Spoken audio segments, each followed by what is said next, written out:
সমস্ত প্রশংসা, সমস্ত গুণগান তারিফ একমাত্র সেই মহান প্রতিপালক, সেই মহান রব্বুল আলামিনের জন্য, যিনি আমাদের সর্বপ্রকার কর্মব্যস্ত থেকে অবসর দিয়ে আমাদেরকে মসজিদুল জুমা অর্থাৎ জুমার মসজিদে জুমার দিনে একত্রিত করেছেন। সেই মহান রব্বুল আলামিনের দরবারে সংক্ষিপ্ত প্রশংসা করি, সকলে বলি আলহামদুলিল্লাহ। তারপরে আমার আপনার তথা সমগ্র বিশ্বের যিনি একমাত্র চূড়ান্ত নবী হিসাবে, শেষ নবী হিসাবে আল্লাহ সুবহানাহু ওয়া তাআলা যিনি আমাদের মাঝে প্রেরণ করেছেন, সেই নবিকুল শিরোমণি তাজদার মাদানী আহমদ মুস্তফা মুহাম্মদ মুস্তফা সাল্লাল্লাহু আলাইহি ওয়াসাল্লামের উপরে লক্ষ কোটি দরুদ ও শান্তি ঝুমঝুম ঝরে বর্ষিত হোক। আল্লাহুম্মা আমিন। আল্লাহুম্মা সাল্লি আলাইহি। আমি আপনাদের সম্মুখে পবিত্র কোরআনুল কারীম থেকে কয়েকটা জায়গা থেকে আয়াত পেশ করেছি এবং বিশ্বনবী মুহাম্মদুর রাসূলুল্লাহ সাল্লাল্লাহু আলাইহি ওয়াসাল্লামের একখানা হাদিস পেশ করেছি। কোরআন এবং সুন্নাহকে সামনে রেখে কিছু কথা আলোচনা করার চেষ্টা করব। ওমা তৌফিকি ইল্লাহ বিল্লাহ। রব্বিশরাহ লি সাদরি ওয়া ইয়াসসির লি আমরি ওয়াহলুল উকদাতাম মিন লিসানি ইয়াফকাহু কওলি রব্বি জিদনি ইলমা। আল্লাহ সুবহানাহু ওয়া তাআলা আমাদেরকে তিনি সৃষ্টি করেছেন তার ইবাদত, তার উপাসনা আরাধনা করার জন্যে। আল্লাহ সুবহানাহু ওয়া তাআলা যুগে যুগে নবী রাসূলদেরকে পাঠিয়েছেন, যে নবী ও রাসূলরা মানুষকে আল্লাহর দিকে আহ্বান করবে, ভালোর দিকে আহ্বান করবে, খারাপ মন্দ কাজ থেকে বিরত রাখার জন্যে মানুষকে আদেশ করবে, উদ্বুদ্ধ করবে। আল্লাহ সুবহানাহু ওয়া তাআলা তিনি আমাদের নবীর আগে অসংখ্য নবী রাসূল প্রেরণ করেছেন দুনিয়ার বুকে, যে প্রত্যেক নবী রাসূলের একই বাণী ছিল, লা ইলাহা ইল্লাল্লাহ, কোনো ইলাহ নেই, কোনো মাবুদ নেই একমাত্র আল্লাহ ছাড়া।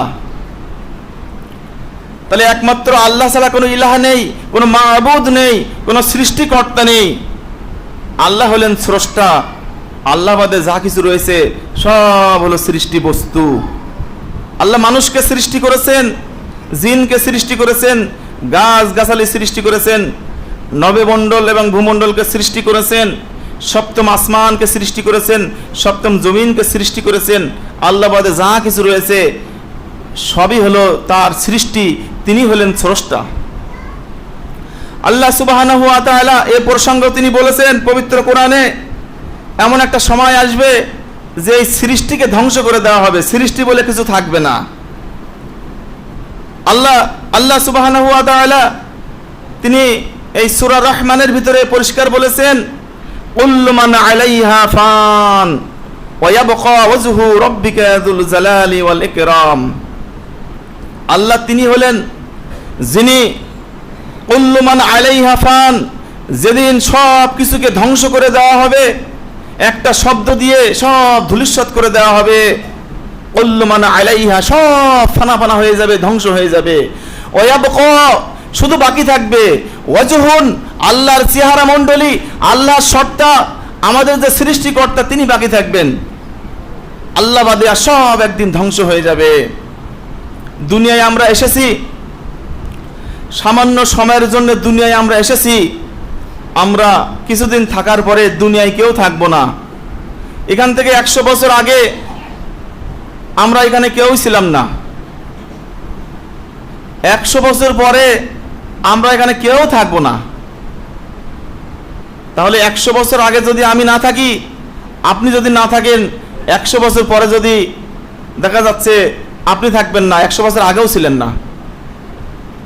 আল্লাহ রাব্বুল আলামিন আমাদের দুনিয়ার জিন্দেগি সামান্য সময় দিয়েছেন।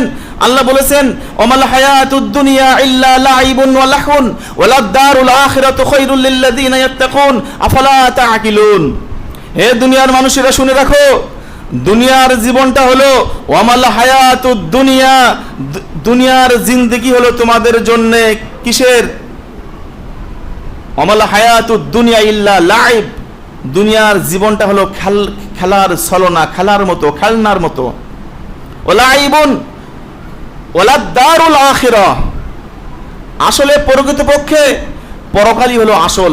খায়রুল লিল্লাযিনা ইয়াত্তাকুন আফালা তাআকিলুন, যদি তোমরা অনুধাবন করো, যদি তোমরা বুঝতে পারো, তাহলে দুনিয়ার জিন্দেগিটা হলো ক্ষণস্থায়ী আর আখিরাতের জীবনটা হলো চিরস্থায়ী। তাহলে দুনিয়ার জীবনটার শেষ রয়েছে, আখিরাত বা পরকাল তার কোনোদিন শেষ নেই। দুনিয়ার জীবনে আপনার একদিন সমাপ্তি ঘটবে। প্রত্যেকটা যেই দুনিয়ার বুকে এসেছে সেই দুনিয়া থেকে বিদায় নেবে একদিন। কেউ কোনোদিন ছিল না, আজকের বর্তমান নেই, ভবিষ্যতে কোনোদিন থাকতে পারবে না। পৃথিবীতে অনেক মানুষ এসেছিল, স্বৈরাচারী শাসক এসেছিল, নমরুদ এসেছিল, ফিরাউন এসেছিল, কারুন এসেছিল, হামান এসেছিল, সবাই তো ছিল বর্তমান একটা সময়, তারা আজকের অতীত, অর্থাৎ দুনিয়া ছেড়ে তারা চলে গিয়েছে। ঠিক তদ্রূপ আমরা আজকের দুনিয়ায় আছি, আমরা একদিন দুনিয়ায় থাকবো না। পূর্বের মানুষের কথা মানুষের স্মরণ করার প্রয়োজন হয় না, মনেও পড়ে না, দরকারও মনে করে না, মানুষ অনুভবও করে না। আমার দাদা মারা গিয়েছে, তার বাবা পদদাদা মারা গিয়েছে, আমরা কজন স্মরণ করি? যার মা মারা গিয়েছে, যার বাবা মারা গিয়েছে, একটু মা বাবার কথা স্মরণ করে। মানুষ 3টে প্রজন্মর কথা মনে রাখে, এক দাদা দাদি, এক বাবা মা, এক নিজে। তাহলে এই 3 প্রজন্ম।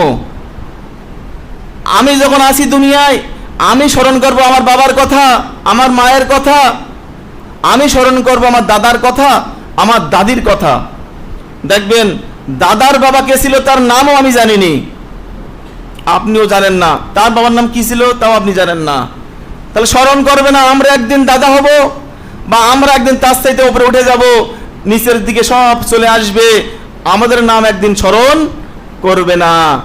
আল্লাহ সুবহানাহু ওয়া তাআলা এবং তার রাসূলের মাধ্যমে তিনি বলে দিয়েছেন সবটাই।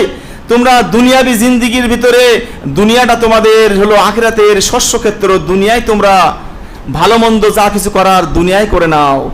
তুমি মারা গেলে তোমার হাজার হাজার বিঘি সম্পত্তি রেখে যাচ্ছ, তুমি শত শত বিঘি জমি সম্পত্তি রেখে যাচ্ছ, তোমার সন্তান যে তোমার নামে দান করবে, তুমি ভাবলে কি করে?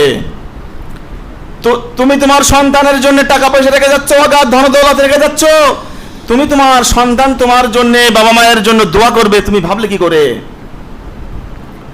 তুমি 5টা কাজ আসার পূর্বেই 5টা কাজকে মূল্যায়ন করো। তার একটা হলো তোমার জীবন সম্পর্কে মূল্যায়ন করো, তোমার জীবনটা কিভাবে অতিবাহিত করছো, তোমার যৌবনটা কিভাবে অতিবাহিত করছো একটা মূল্যায়ন করো। বার্ধক্য আসার আগে তোমার ধন সম্পদ যতগুলো আছে, একটা সময় তোমার ধন সম্পদ থাকবে না, ফকির হওয়ার আগে ধন সম্পদকে মূল্যায়ন করো, দান খয়রাত করো। তুমি এখন অবসরে রয়েছো, তুমি অবসরকে মূল্যায়ন করো আল্লাহর ইবাদতের মাধ্যমে। তুমি যখন কাজের ভিতরে পড়ে যাবে, অবসর তোমার থাকবে না, তখন তুমি আর কিছুই করতে পারবে না। তোমার সুস্থ শরীরকে তুমি মূল্যায়ন করো, অসুস্থ হওয়ার পূর্বেই, এই 5টা কথা আসার পূর্বেই তোমার জীবনকে মূল্যায়ন করো। যদি আপনি করতে পারি তাহলে আমরা সাকসেস। টাকা পয়সা, ধন দৌলত, গাড়ি বাড়ি কিছুই সঙ্গে যাবে না। মানুষ মারা যায়, মানুষের সঙ্গে 3টে জিনিস যায়। 1, তার সাথে আমল যায়। 2, তার সাথে ধন দৌলত যায়। 3, তার সঙ্গে প্রতিবেশী মানুষ যায়। কবরস্থানে মানুষকে রাখার পরে 3টে জিনিস যায় কবরস্থানে, 2টো জিনিস ফেরত আসে। ধন দৌলত ফেরত আসে মানে যে কবর খনন করা হয়েছে, কুড়ুল দিয়ে, খুন্তা দিয়ে, বাঁশ দিয়ে, যা কিছু দিয়ে চেষ্টা করা হয়েছে, খোঁড়া হয়েছে, ধন সম্পদ যেটা লেগেছে তোমার কবর খোঁড়ার জন্যে, সেটা ফেরত নিয়ে আসা হবে। তোমার সাথে যে মানুষগুলো গিয়েছিল, পথচারী অথবা আত্মীয় স্বজন যে হোক না কেন, সেই আত্মীয় স্বজনরাও তোমার অন্ধকার বাসবাগানে রেখে ফেলে চলে আসবে। পাশে বসে থাকবে না, কাঁদবে না, চলে আসবে। নাম্বার 3 যেটা হলো আমল, আমলটা শুধু রেখে আসবে, যেটা আমি আপনি আমল করব সেটা আমার আপনার কবরে থাকবে, বাকি দুটো জিনিস ফেরত আসবে। আল্লাহ নবী বলেছেন ইনকাতা আনহু আমালুহু ইল্লা মিন সালাসা, মানুষ মারা যাবে কিন্তু মানুষের 3টে আমলের দরজা খোলা থাকবে। ইনকাতা আনহু আমালু ইল্লা মিন সালাসা, মাত্র 3টে দরজা খোলা থাকবে। আও ইলমিন ইনতাফাউ বিহি আও ওয়ালাদিন সালিহিন ইয়াদউ লাহু। নাম্বার 1 সাদকাতুন জারিয়া, যদি দুনিয়ায় সাদকা করা হয়, মসজিদে সাদকা করা হলো, মাদ্রাসাতে সাদকা করা হলো, আরো সাদকার অনেক লাইন রয়েছে, মানুষের উপকারের জন্য একটা গাছ লাগিয়ে দেওয়া হলো, মানুষ ছায়ায় বসবে, মানুষের উপকারের জন্য একটা টিউবওয়েল বসিয়ে দেওয়া হলো, যে কল থেকে পানি টেনে মানুষ ওযু করবে, মানুষ গোসল করবে, মানুষ নামাজে দাঁড়াবে, মানুষ পানি পান করবে, এমন একটা কল মানুষের সুবিধার্থে তৈরি করে দেবে, বসিয়ে দেবে। আমাকে কয়েকদিন আগে একজন মানুষ বলছে, ভাই আমাদের মসজিদে কল নেই, টিউবওয়েল নেই। আমি বলেন কি, মসজিদে কল নেই মানে? আমি যদি 5 জনকে বলি কল দিতে, 5 জনই কল দেবে। বলেন কি, সারা দুনিয়ার সব থাকতে পারে, কল থাকবে না মানে? ওযু করবে, সেকেন্ড লাগবে না, সময় লাগবে না, মুখ দিয়ে বলা শেষ, কল্পতা শুরু হবে। বলেন কি আপনারা? এখনো মসজিদ আছে আমাদের এরিয়ায়, মসজিদে কল নেই।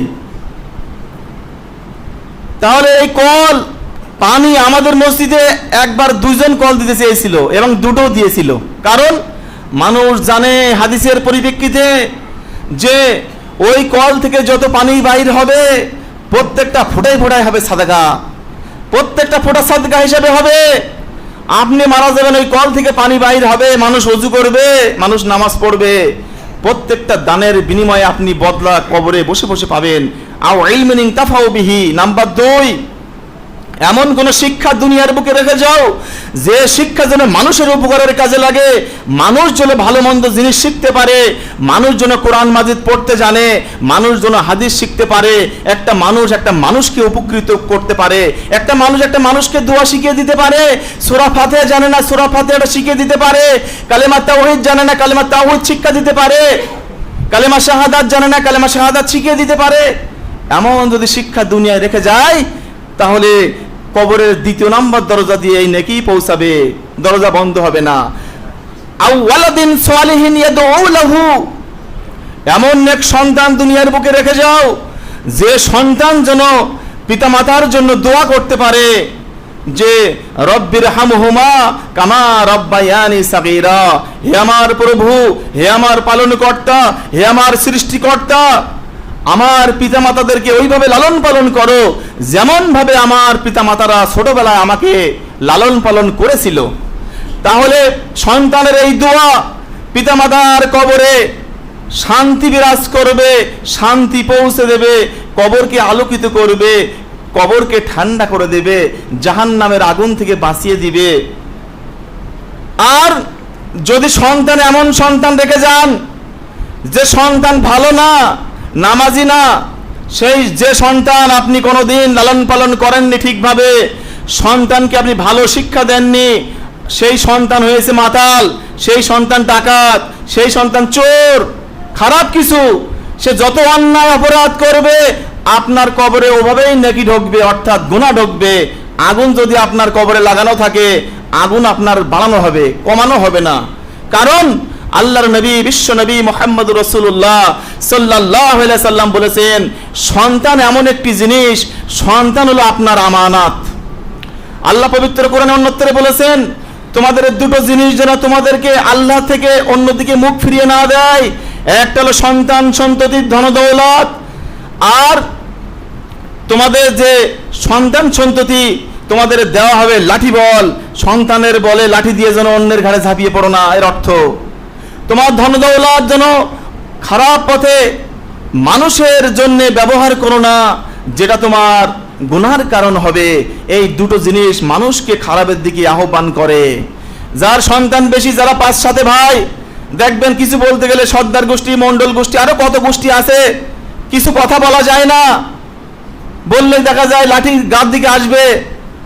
আল্লাহ রাব্বুল আলামিন ডাইরেক্ট অ্যাকশন নিয়েছেন এই কোরআনে আয়াত দ্বারা, যে সন্তান সন্ততি এবং ধন সম্পদ হলো মানুষের জন্য ফিতনা।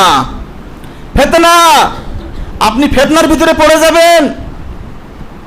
আপনার 10 ভাই বলে আপনি কারে একটা আপনার পাশে বাড়ি 2টো ভাই মারতে পারবেন না।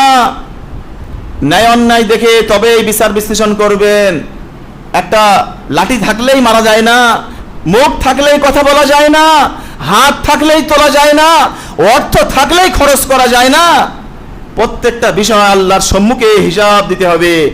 5টা বিষয় হিসাব না দেওয়া পর্যন্ত আপনার পদযুগল বা আমার পদযুগল এক পা সরবে না কিয়ামতের মাঠে।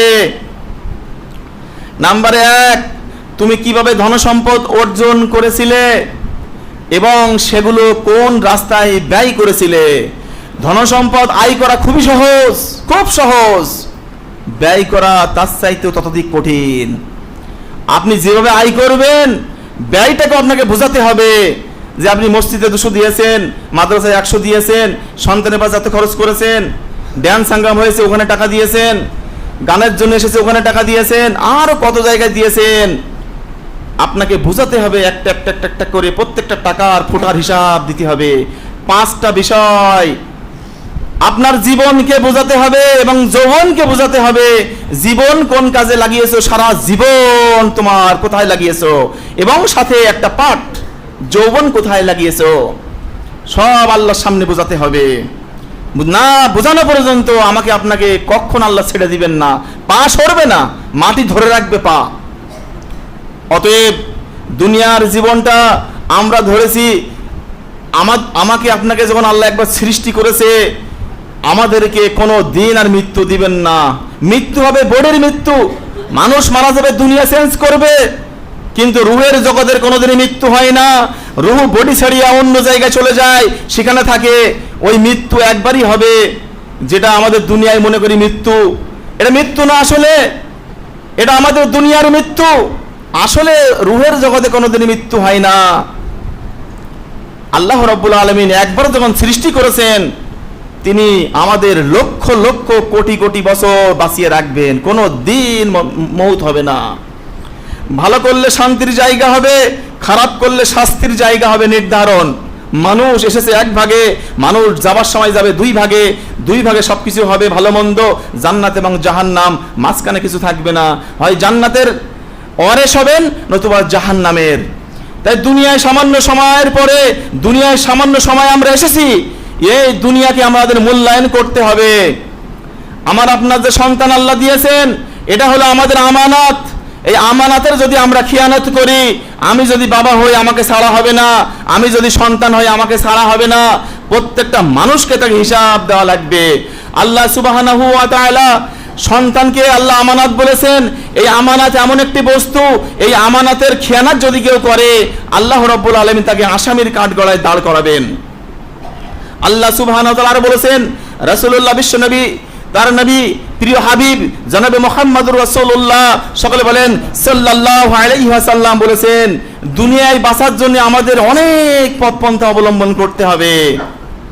তার কয়েকটা কথা আমি সার সংক্ষেপে বলবো, সামান্য কথা, যে দুনিয়ায় আমরা এসেছি সামান্য দিন থাকবো, কিন্তু এই তো সময় চলে যাচ্ছে, তাহলে আমরা দুনিয়ার কাজ কি করলাম?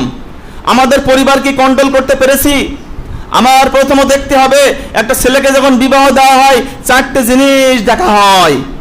তার সুন্দর, তার চেহারা সুন্দর আছে কিনা দেখা হয়, তার ধনসম্পদ ধনদৌলত আছে কিনা দেখা হয়, সে আভিজাত্য পরিবারের সন্তান কিনা দেখা হয়, এবং দেখা হয় তার ধনদৌলত এবং অন্যান্য বিষয় রূপগুলোকে দেখা হয়।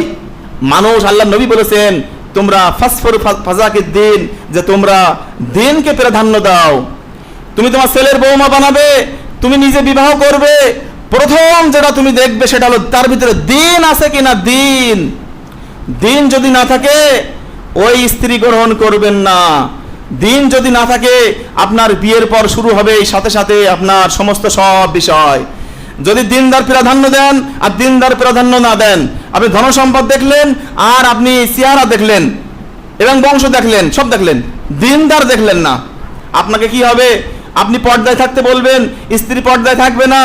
আপনি যেটা বলবেন, ডানি বললে তো বায়ে যাবে, বায়ে বললে তো ডানি যাবে। এবং সে সদা সর্বদা সিরিয়াল নিয়ে ব্যস্ত থাকবে, টিভি দেখবে, সবটাই। আর যদি দিনদারকে প্রাধান্য দেওয়া হয়, তার চেহারা দেখতে হবে না, দিনকে প্রাধান্য দাও।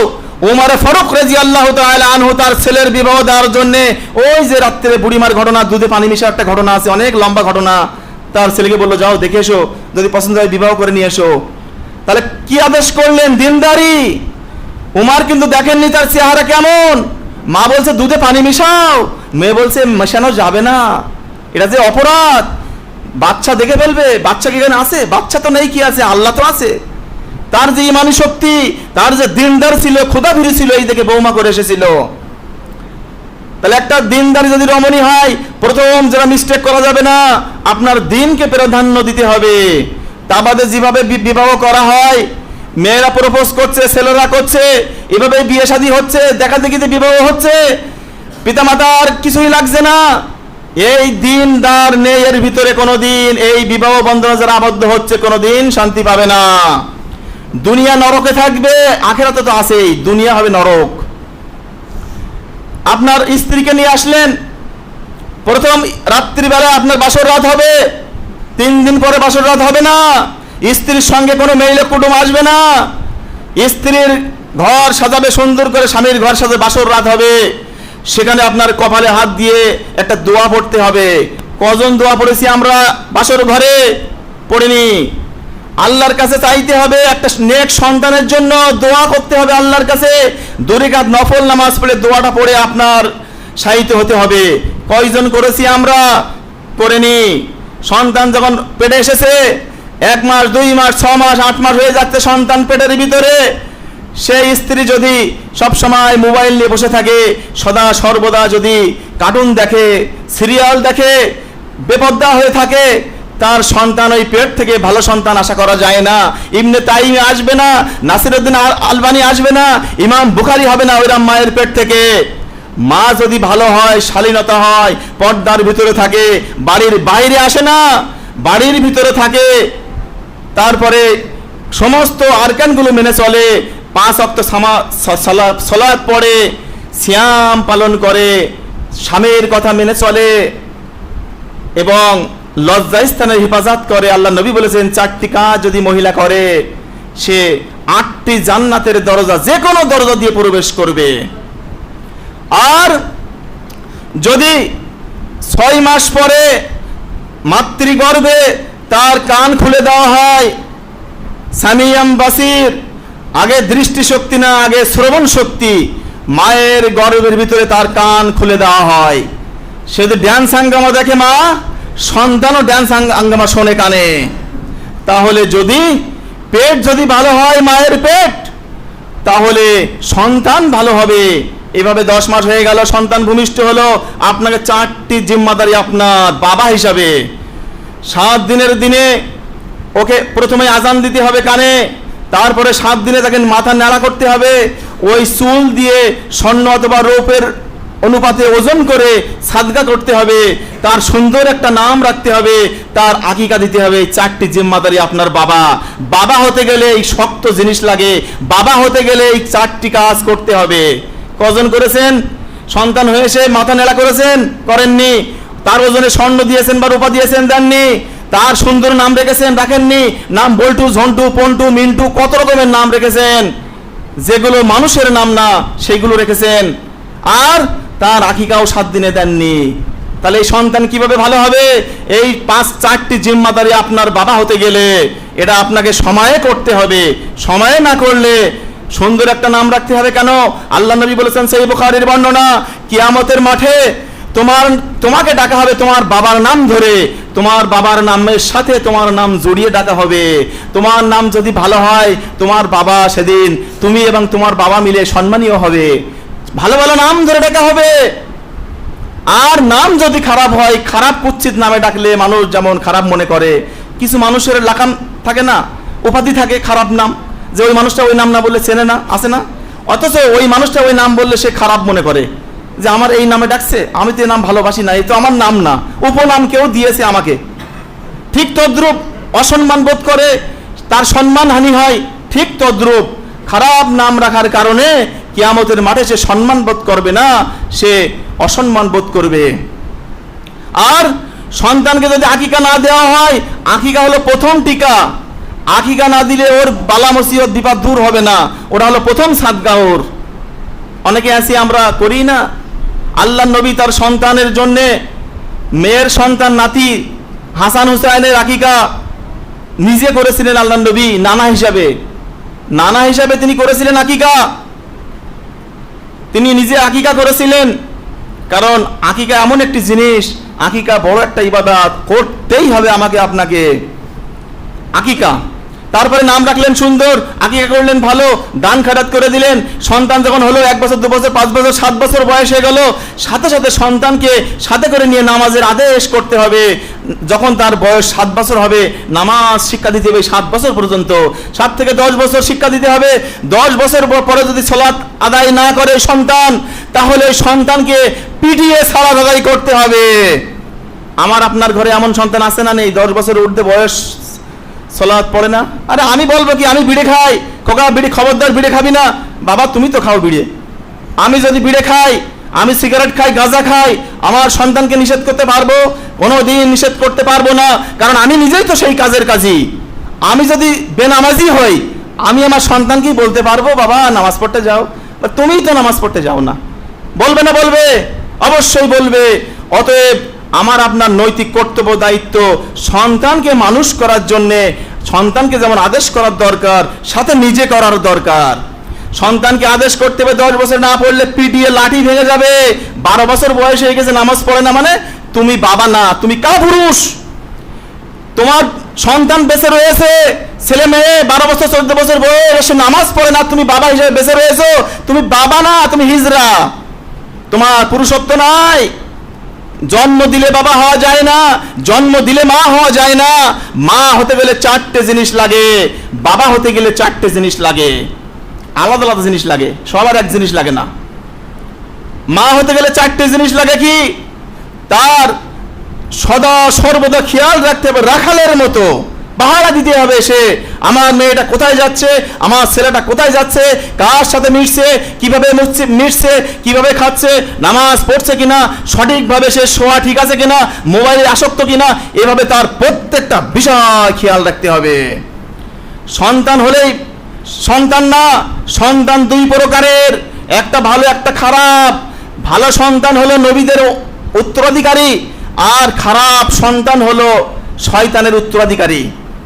নবীদের সন্তানটা খারাপ ছিল না। আমি আলেম, আবুল বাশার আলেম, বড় আলেম, তার সন্তান যে ভালো হবে এই গ্যারান্টি তার কাছে নেই, এই গ্যারান্টি আমার কাছে নেই।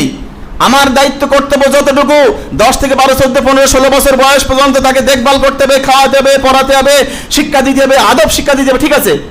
তারপর যদি সে না হয়, আপনি জিম্মাদারি থেকে বাইরে, আপনার জিম্মায় নেই।